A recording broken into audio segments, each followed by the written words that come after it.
abatura bakitengere hamwe na Vatican mu mabona rukiribanda nibo bakera hari uburunju bwanso kutembure nguto eibar kwenda ngo ibe street abato abashanga koro rutindo ortwirere mise ngute jo kubaho katembura ho rubuto rwa street ya kabiri abulemi yakanki 10 katungiye karfa tugitire hagati yortindo kujoyininga kitengure na Vatican uko kuyogo tuzuro buyambi munsi mahona leopanado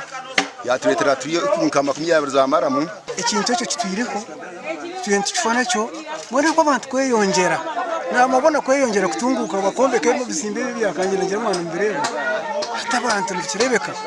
ngo abantu babizirayi baza kumbeka so tsimu atandiko rugudo almost rwashemya kena urtwatandikira umusere yakitengure turabya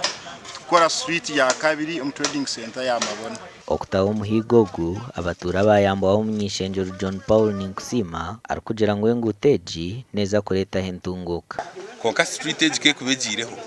ncabanyisa ngo hatwafuna room for expansion plots twine hatwaza kufuna plots nyingi abantu baza kuzombeka side rubombeke na kuno bombeke abatura barkoreko kubatwire bateganisubwa basimo mnyishenjero wabo ahabo kubakwateraho mazima nashimira umugabo munonga abo murembe bwa panara Ninenjwa street aha ko ngameta benta kigura abo inshonga no yigura aho kora bataro enjura kijaho na yashisha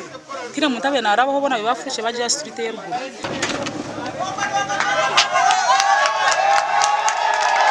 Gashakwa Timothy Mushabo muri Ibanda.